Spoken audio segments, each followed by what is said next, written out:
I'm Officer Carla Vega. I've been a police officer at the Apopka Police Department now for 4 years. Initially, when I got into law enforcement, my family was, they were supportive, but they were very worried. As a female in law enforcement, and also because I'm rather short, they were concerned that I wouldn't be able to handle myself, but they were very supportive and proud. I actually have been with the fire department for 15 years, and what brought me to the fire department is actually the challenge of being a female in a predominantly male industry. So I always liked a challenge because it wasn't normal for women to do. I decided, well, I'm going to do it because they tell me that I can't. So I was one of few women here in Apopka, and really I love the medical part of it, but I like the not knowing what we're going to on every single call. So the adrenaline is the same for me as it is for the boys. I've always known that I wanted to work with people and I wanted to make a difference. I just initially didn't know how until I took Introduction to Law Enforcement in college. I ended up getting my bachelor's degree in criminal justice, and then after that I worked a desk job for several years until I finally decided to just jump in and go to the academy and do what I really love to do, and that's how I ended up here. When I'm working out on the streets, the general perception of the public varies. I could have someone who may not respect a female so much in law enforcement, whereas I can interact with someone who is actually more respectful of women than they are of men, whereas they would probably disrespect one of the men that I work with.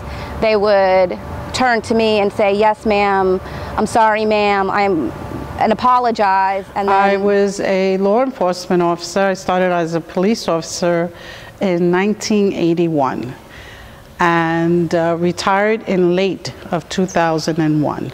When I initially started, I was in the academy was when I realized that I was a minority in the academy. When training in the academy, we were probably about 2 or 3 women per class, and the class itself, which was at that time over 1,000 entering into the academy, there were just 100 of us. When I say 100 of us, it was 100 women. So it was challenging for me, and I was much younger then.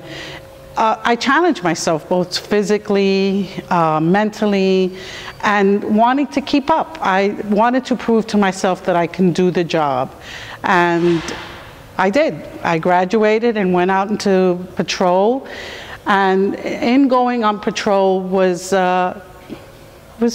actually a very good experience. The challenges that I faced was gaining the confidence of my male counterparts, because a lot of them did not want to work with women at the time, and that took more of work on my part to prove myself than it was to prove to the public that I was able to do the job. For us in the fire service, there really isn't any different. When we suit up, it's the same whether we're a girl or a guy. My physical requirements are exactly the same as those of the men. I have to meet the same requirements physically every year that they do on a time basis. Educational and physical is all the same, so there is no differentiation between the two of us. I don't think it's any different. We think differently. I think females go into something a little different. So we have a place, but there are no different standards. There's no different requirements.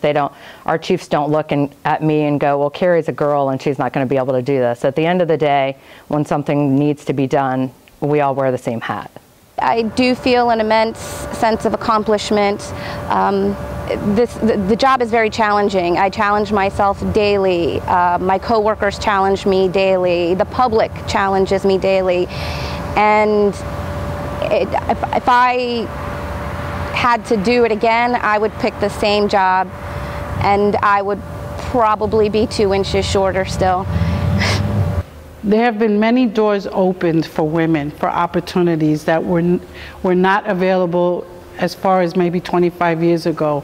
And the fact that we have come this far, women should not say to themselves, this job is not for me. If you have a passion for it, follow your heart, whether it be a police officer, a firefighter, an EMS, joining the service, the military, or even being an elected official.